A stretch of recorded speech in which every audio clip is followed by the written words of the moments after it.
Okay, we kind of just talked about how the 2020 has been a heck of a year, not only for Lubbock, but across the country as well.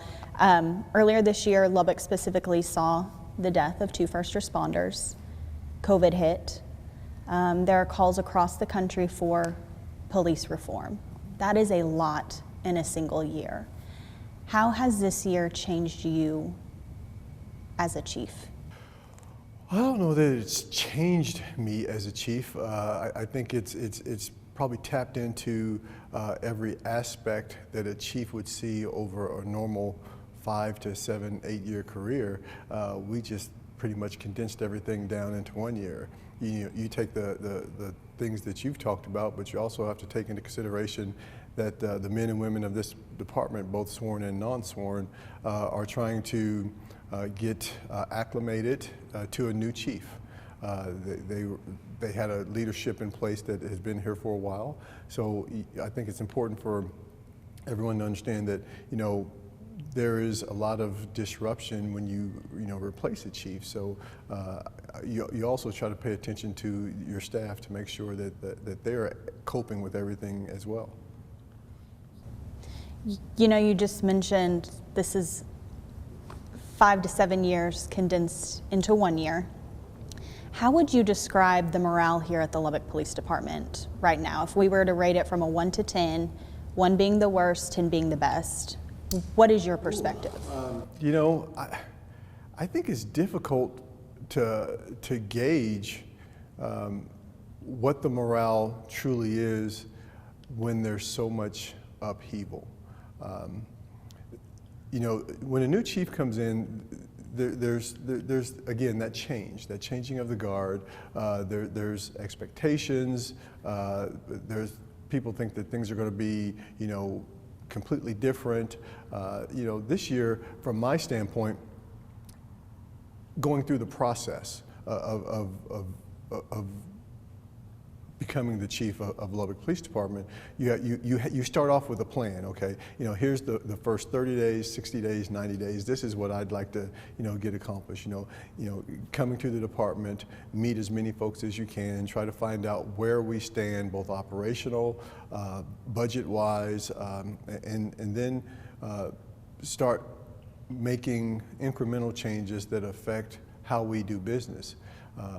That all got thrown out the window this year with the pandemic. I started in mid-November, so yeah, we're coming up on a year. We got here, and just not shortly after we got here, we had the inclement weather come, and as you spoke to, we had the tragedy that took the lives of 2 of our first responders and the catastrophic injuries of another. So not only did the police department, the fire department, and the employees of the city of Lubbock, but even the citizens of the city of Lubbock had to find our way through that tragic incident. Then a month and a half later, a worldwide pandemic hits the entire nation. So we were finding our way through that, shutting down the entire United States, shutting down the entire global system, really, and then slowly figuring out what we can open up and how do we work our way through this. So with that, you still have to run a police department. You still have to pay attention to crime. You still have to pay attention to the safety and welfare of the citizens across the city of Lubbock. So I think, me working with my executive command staff, working with the officers and the men and women, both sworn and non-sworn, working with council and city management and working with the community just to work our way through that. Oh, and then by the way, let's stop for a second. We have the death of George Floyd and the calls for police reform, the calls for defunding the police. This year, I would say, has been like no other year that I have experienced in my 30 years of policing. So a lot has happened in these very short 12 months. So to that point, as a chief, a lot of times you're having to take a 30,000-foot aerial view of the department as a whole.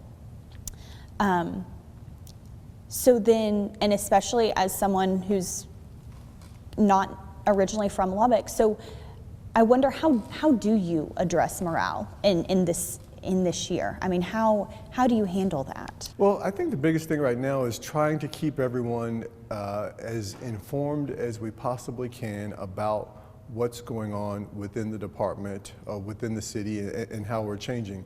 There is a lot of fundamental change that is baked into the Lubbock Police Department for the next 3 to 5 years.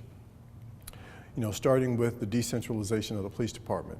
In mid-January, while we're still going to be in this building, we are going to go to that decentralized format from our patrol standpoint. The officers are going to bid for new shifts. They're going to bid for each of the 3 patrol division stations, and we're going to start working in that mode in mid-January, even though we don't expect to be inside that building until probably mid-June. So you have that baked in that is going to change the shifts for people. It's going to change where they respond and how they respond to calls for service. We also are going to be building a new police headquarters and a new property and evidence and crime lab. So you have this built-in change, and change is difficult. I know it's difficult in all industries, but being in law enforcement, I can tell you it is really difficult for the folks in law enforcement to go through that.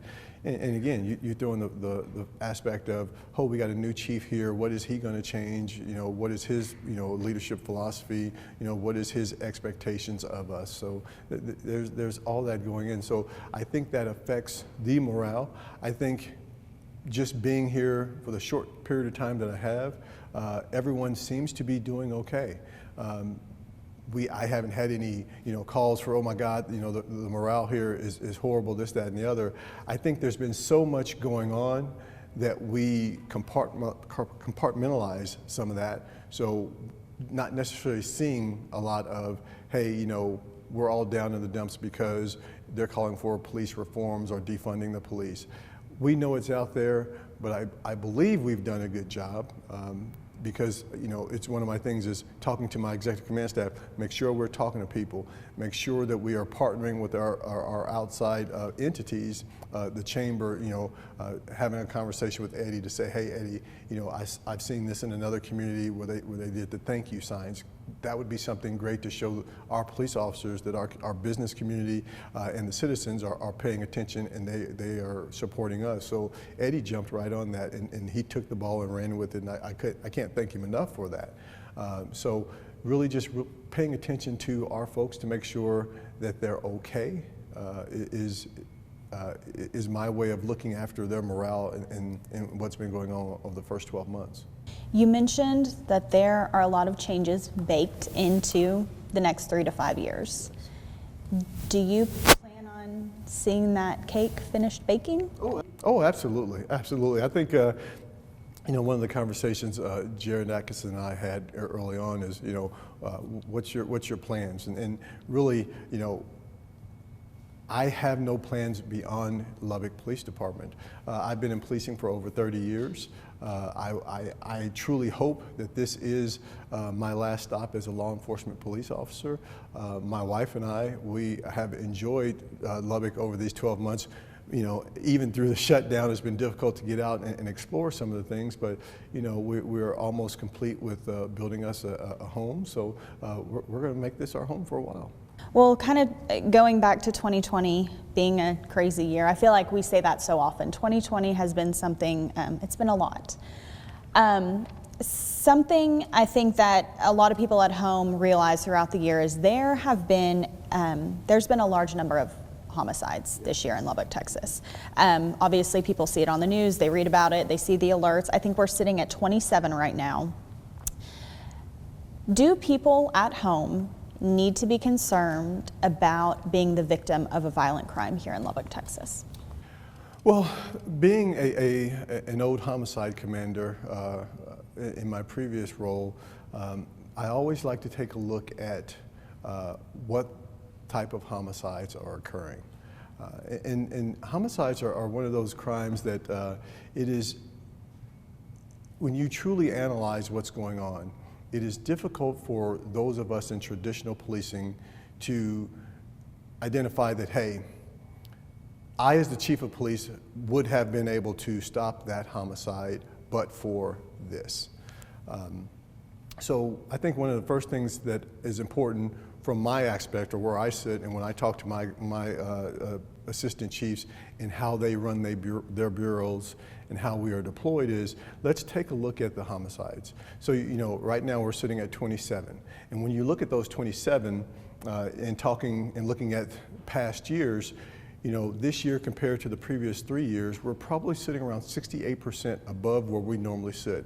We normally, in Lubbock, we normally experience 16 to 17 homicides a year. That's what the number's been over the last 3 years. This year, I've asked my staff to look back at the homicides and say, have we ever had a year where we've had this many? And for the last 20 years, no one can remember a year where we've had this many homicides. You know, what does that speak to? So you start looking at the homicides and you start breaking them down. You know, looking at those over, I want to say 8 or 9 of them are domestic violence related. The victims range from just under 1 year old to 79 years old, almost 80 years old. So you have some that are, disputes that people have. You start looking at what is the connection between the victim and the suspect. And when you look at all of our homicides, overwhelmingly, there is some type of connection, meaning that person knew the other person, whether they're friendships, whether there are brothers. We had a brother shoot and kill his other brother this year. We've had a parent take their child to work through neglect and leave it in the back seat and die. That is a homicide. We've had people get into disputes and set apartments on fire and cost the life of 2 other people. So you start looking at what is the common denominator. And here you have, it runs the gamut.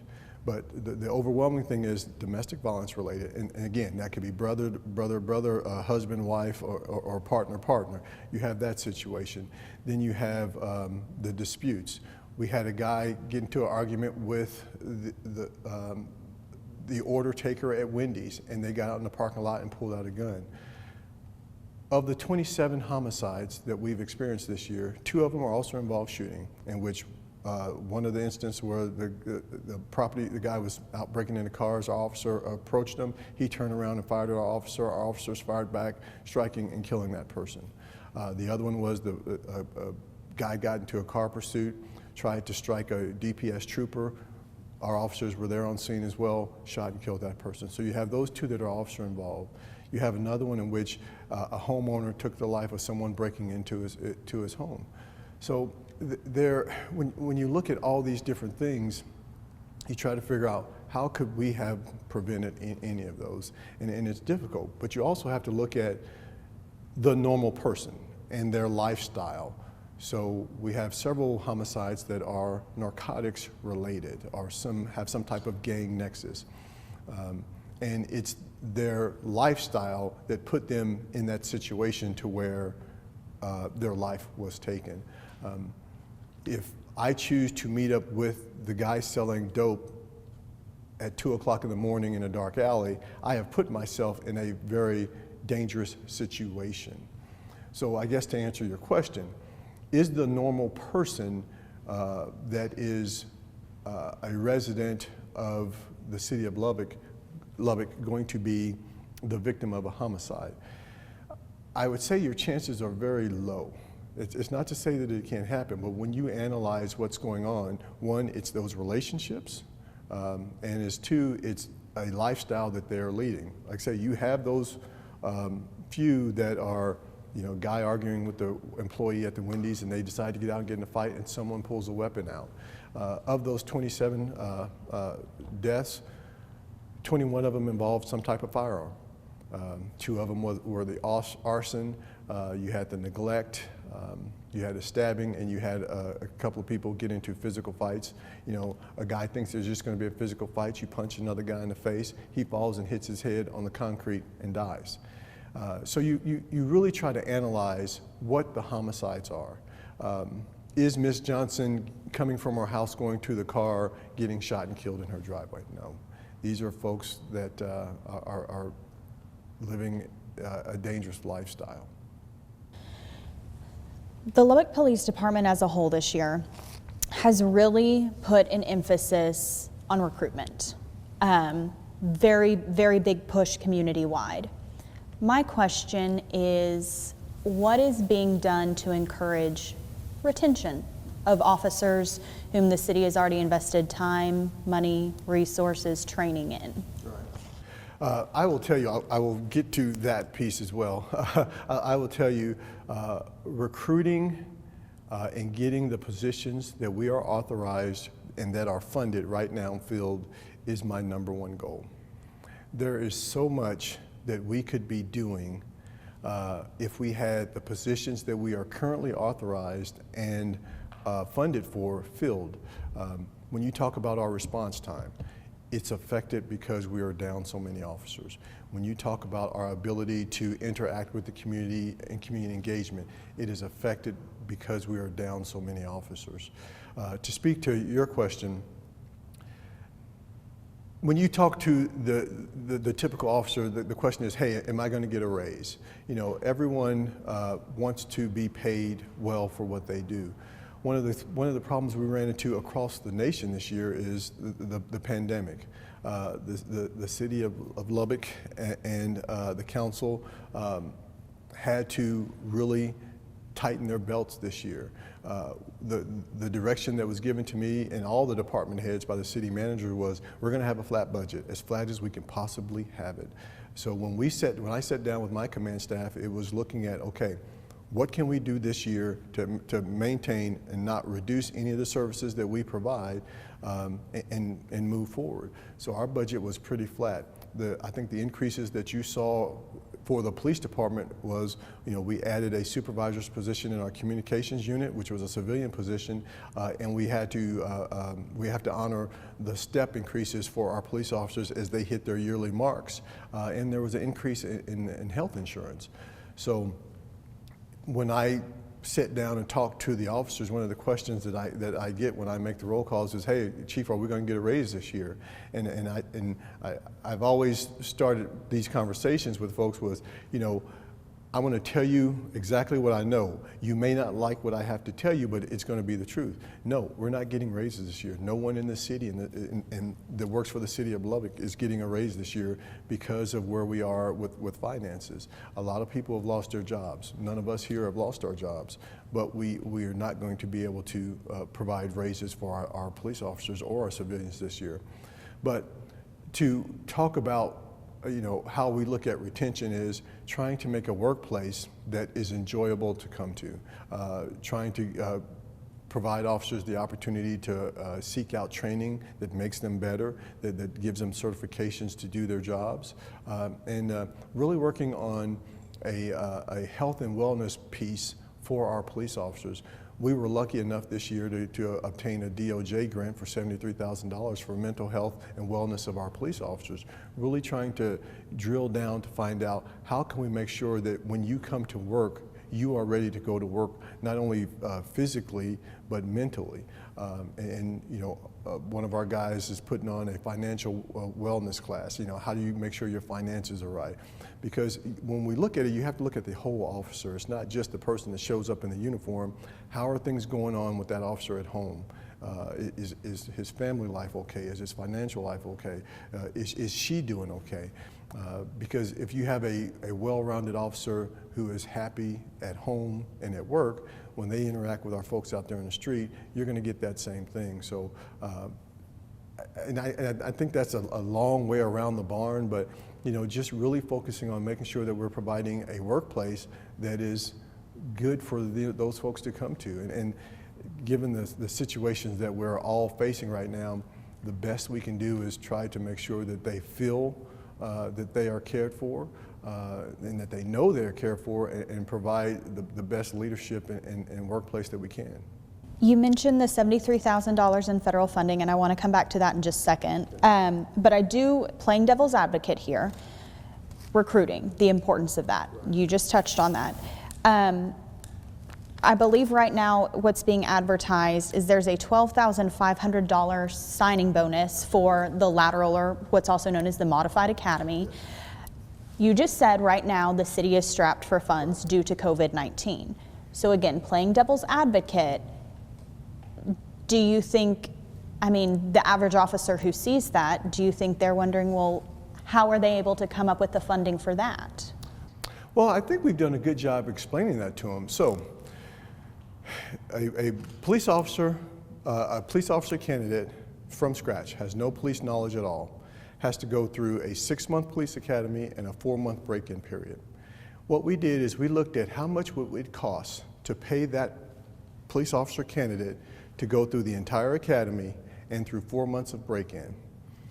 And I think we came up with, and don't hold me to this number, but I can get you this number, it's right around $27,000 to get a basic person right out of college, has no police experience, to go through 6 months of the academy, 6 months of, our 4 months of break-in. So if we back that out to say, here's a certified police officer with 3 years experience, and we can get them through an abbreviated academy at 9 weeks, I believe it is, and an abbreviated break-in period for like 9 weeks, we reduce that training time to almost 6 months as opposed to 10 months. That money is recouped. We're spending the same amount of money that we would have to put that person there, but we're getting an officer out on the street at least 4 months sooner than we would before. So it's not like we came up and asked for a whole bunch of extra money. We're saying the money that we would have spent to put that person through the 10 months of training, we would spend the same amount by putting them through a 6 months of training and paying them this bonus, and we're getting a 3-year certified police officer. So we went around to all the roll calls and talked to police officers and said, okay, this is how we're looking at this. And again, I'll be more than happy to break down, this is what it costs to put somebody through a 10-month academy, and this is what it costs to put someone through the abbreviated academy. It basically comes out to be the same amount. So I had to sell that to my city manager. You know, it's not like I said, hey, yeah, we're gonna be paying the same amount to get them through this training, and oh, by the way, I want to pay them $12,500 over, and again, that's over a 3-year period. So how it breaks down is, if you are a certified police officer with 3 years experience and you take the civil service test, and we have 10 slots per fiscal year, you get $2,500 once you show us that, one, you started the academy and you've had residency here. Once you graduate the academy, there's another $2,500 bump there. Then once you get off break-in, that means you have 18 months here, you get another $2,500 bump.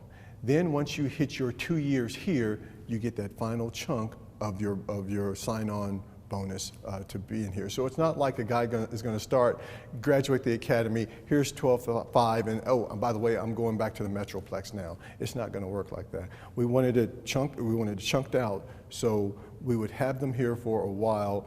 They'll get to know the city, see what a great police department we have, and want to stay. But the big piece is, it fills our void that takes us, like I said, if I lost a police officer today, it takes me approximately 14 months to replace that person. What this does is allows us to shorten that window to probably around 6 or 7 months, get that officer out on the street. And that's one of the things that I believe has truly affected the performance of this police department over the last 4 or 5 years. There's no way for us to tell how we could affect our response time, because we are 50 plus officers down at any given time, and we've been that for some time now. So the key here is, let's get to 465, or let's get to 455, let's get to 460 and see how we can perform. It's like having a high performance sports car, but you're putting 80 octane in it. We have no idea what type of performance we can get out of this police department, because we have never been to 465. And we've been authorized 465 for almost 3 years.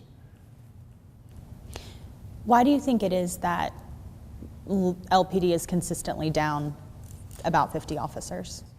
Well, I think I think a lot goes into it. You know, people will throw in geography. You know, if you're not here, if you didn't grow up here, then you know you're typically going to go back to wherever you came from. So geography plays a little role in it. You have to look at your salary and benefits. Are we competitive? So want to make sure that we are competitive. And one of the officers asked me, hey, you know, if the association wanted to, you know, fight for raises, would you be against it? I'm like, I'm not against anyone being paid for their work. So no, I'm not against that. So you have to look at, one, where we are. You have to look at geography. We're growing. So the city council has added those positions. That last 465 was added two budget years ago, I believe. So as we're growing, and then you have your natural attrition. People reach that, 25, 30, 32, 35 years, and they automatically, retire. Then you have some people that see what's going on in policing, like, you know what, I've got enough years on, I've got 20 years on, or I've got 15 years on, I'm going to choose to do something else. We had a couple of those. Did they say, hey, I'm retiring because of what's going on in policing? No, but they have other opportunities that show up. You have people that have spouses that go to the colleges here, their spouses graduate and say, hey, I've got an internship to be a doctor out here. So they pack up and leave.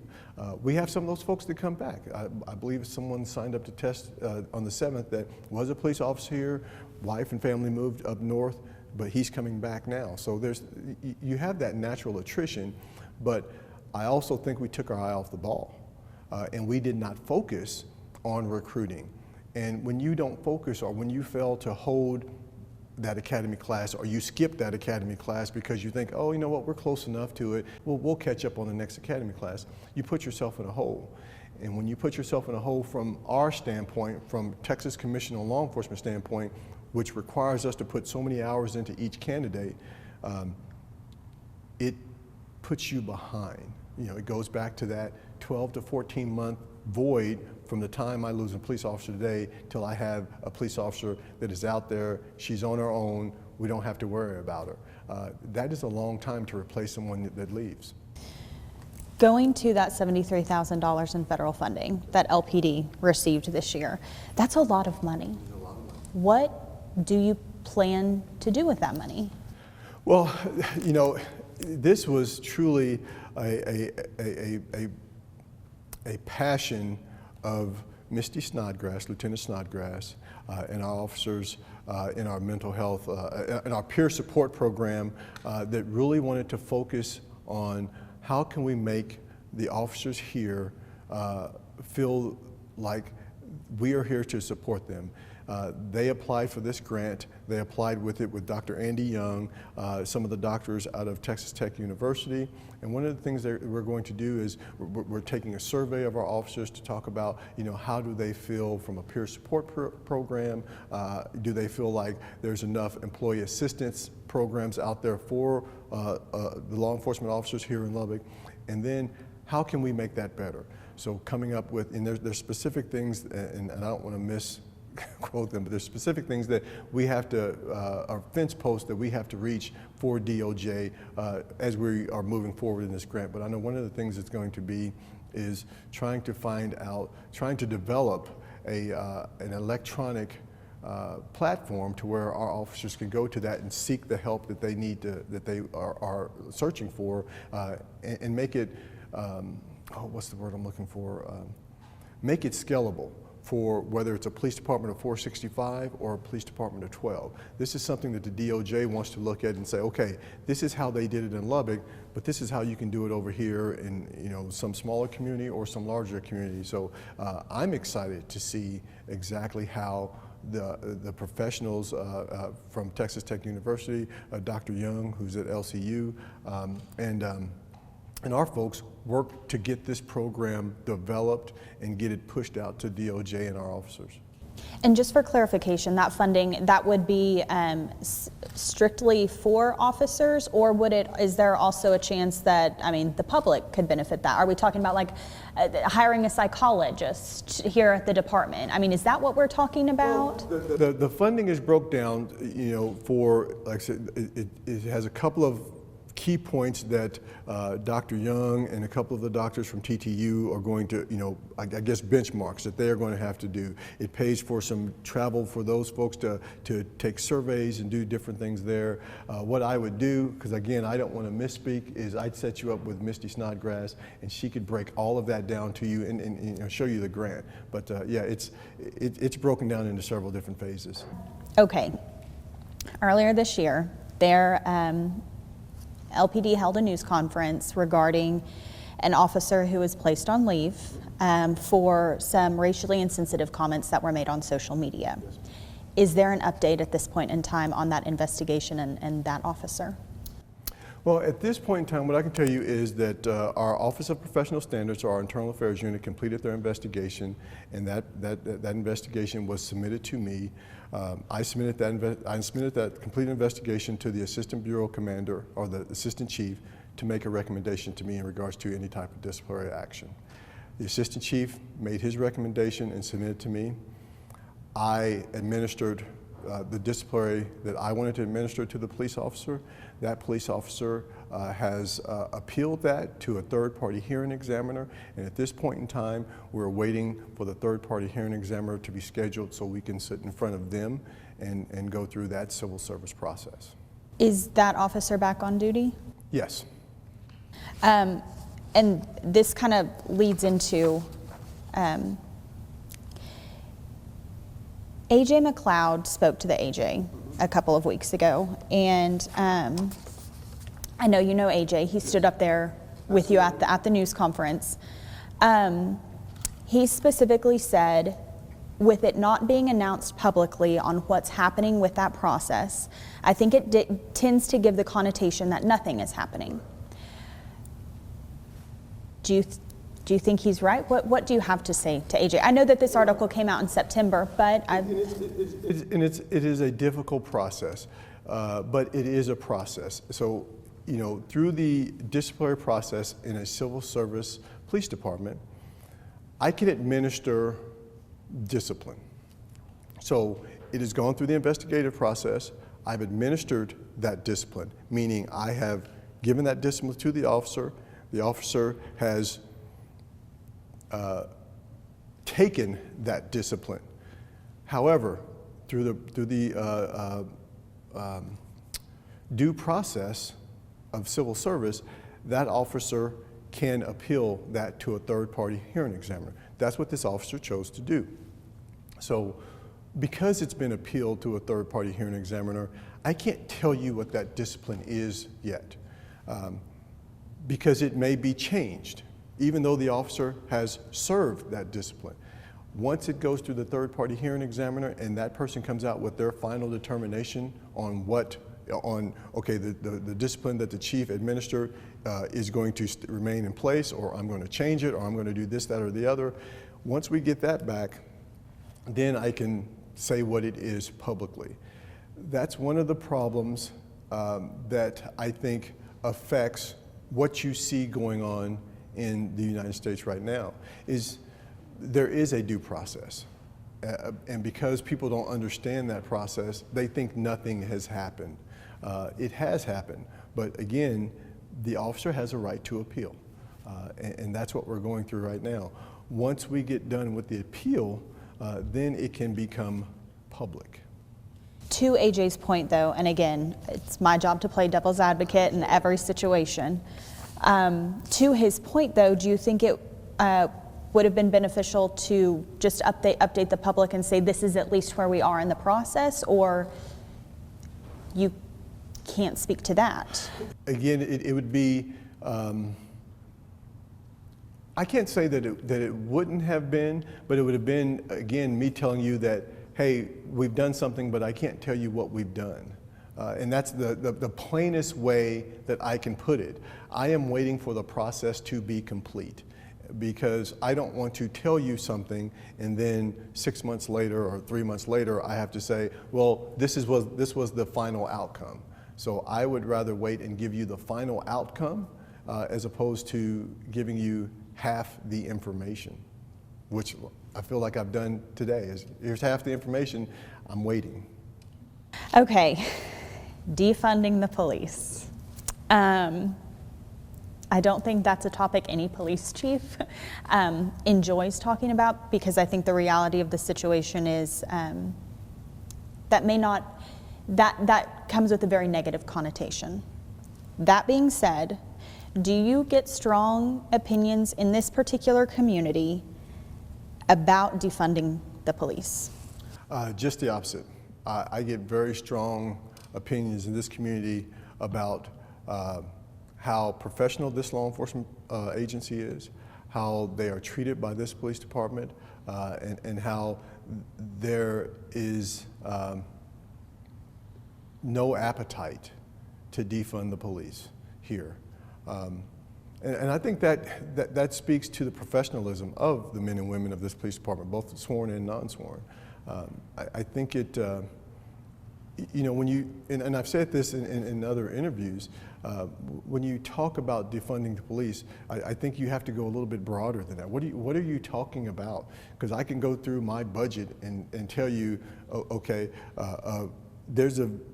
most of our budget is salary and benefits. You know, from an operating standpoint, our budgets aren't that big. When I think about defunding police, and again, I've said this in other settings, is it's more about properly funding some of the other social fabrics, social nets that are out there that assist us in addressing some of the social issues that we see day in and day out. Especially when it comes to mental health and homelessness. We have been the default agency when it comes to addressing issues that have to deal with mental health and when it has to deal with homelessness.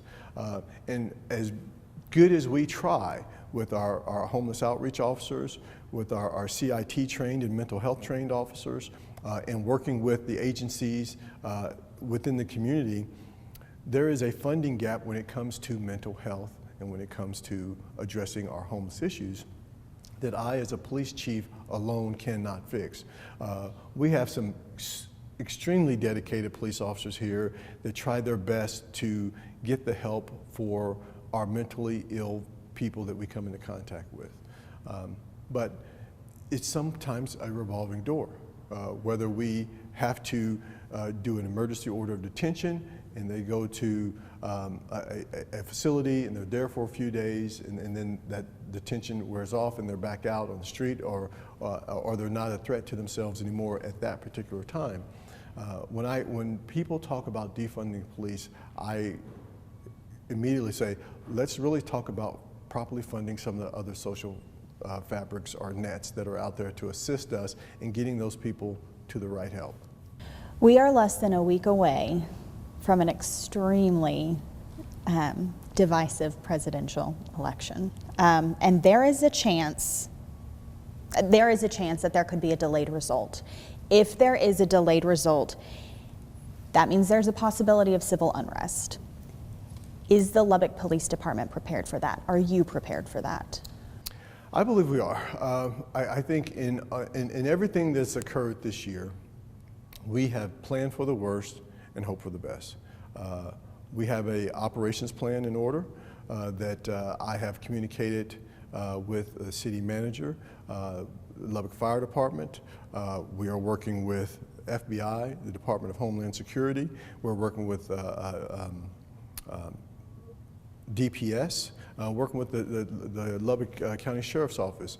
We have a complete plan, actually, and I got the latest revision just hours ago, to prepare for any civil unrest. And what I will say is this: just like we did for everything that's occurred this year, we're going to provide a safe environment for both sides, no matter what side you're on, to peacefully protest.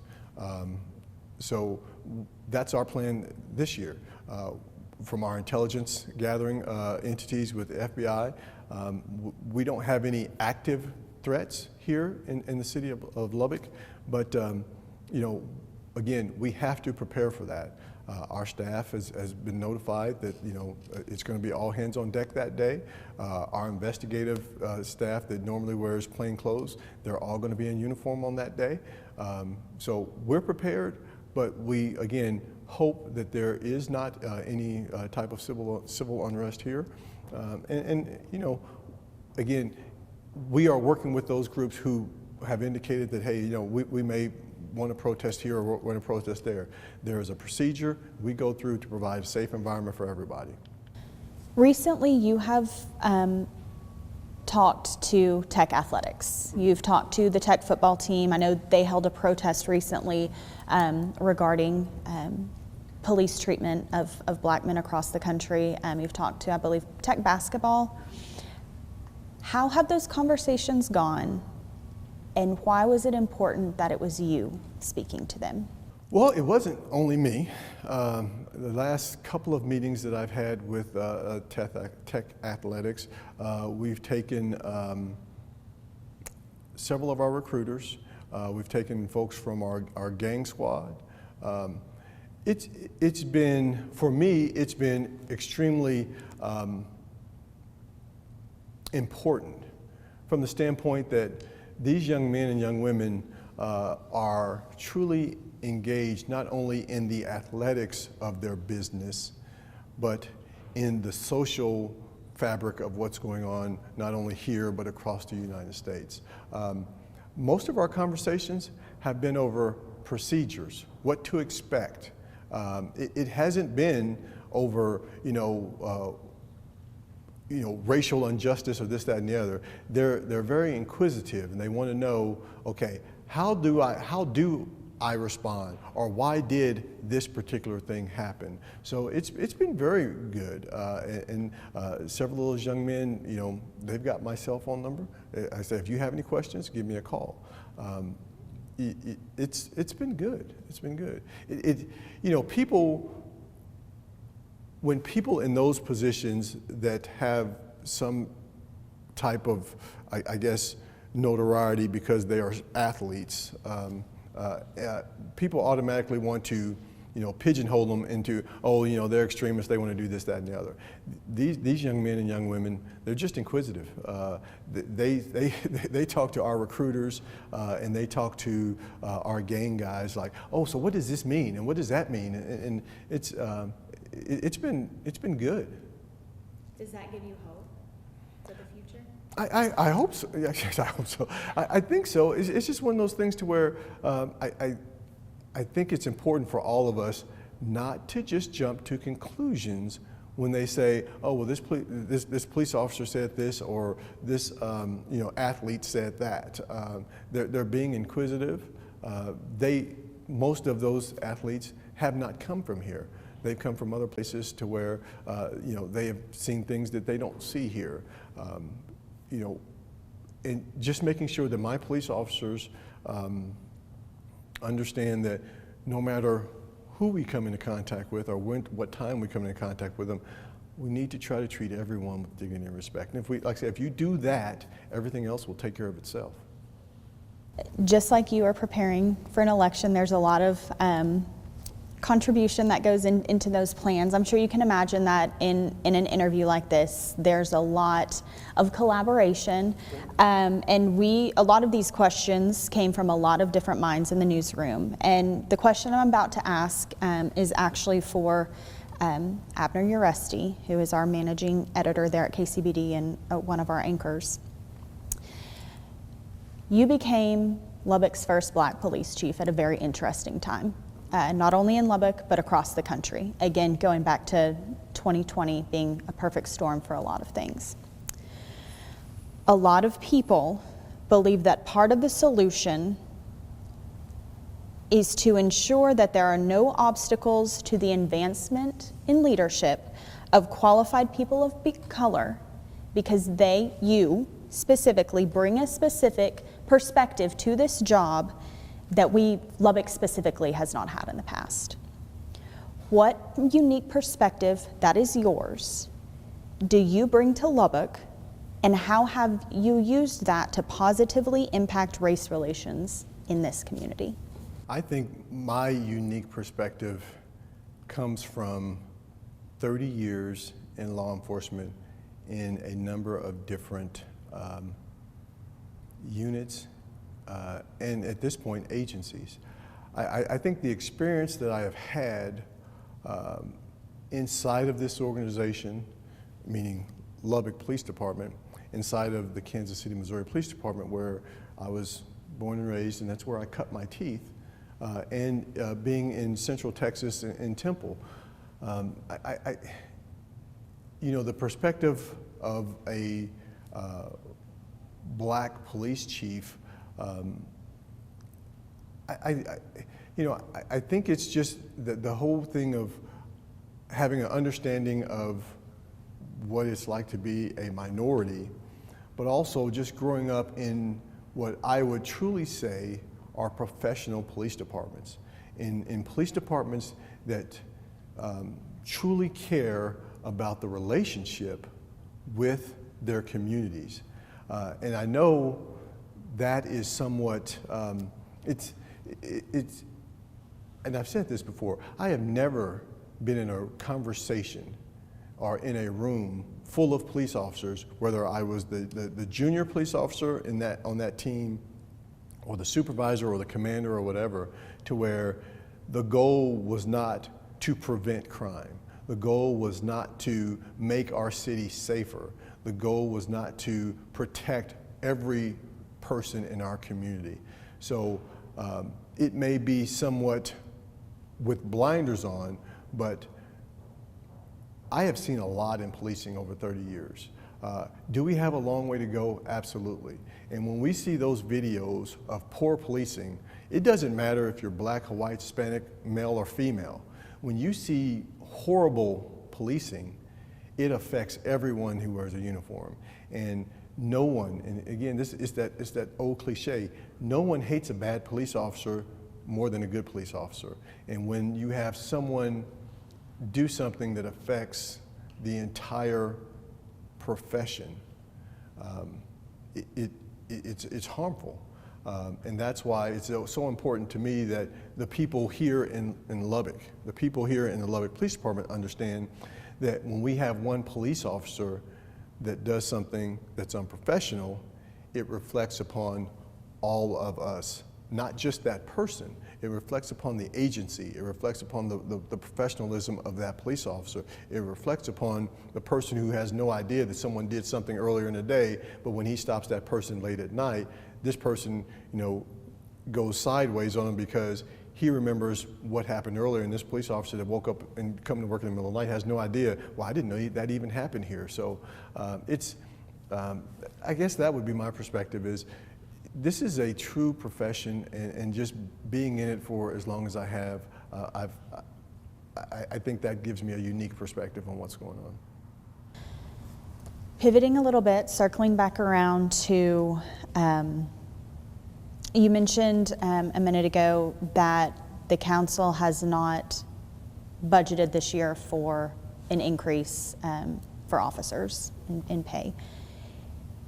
Is there a chance in any upcoming budgets that, I mean, is that?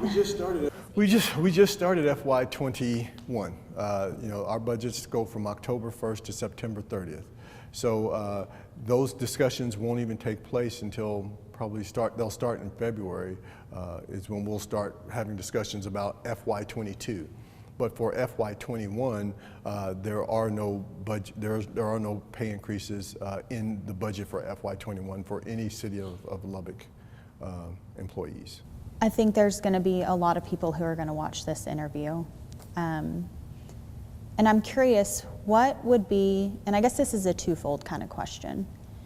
What is your message to the public, but what is your message to the troops as well, to your troops, as we get ready to head into 2021? You know, that's, I would say to the men and women of the Lubbock Police Department, sworn and non-sworn, is, you know, keep doing the amazing job that you're doing.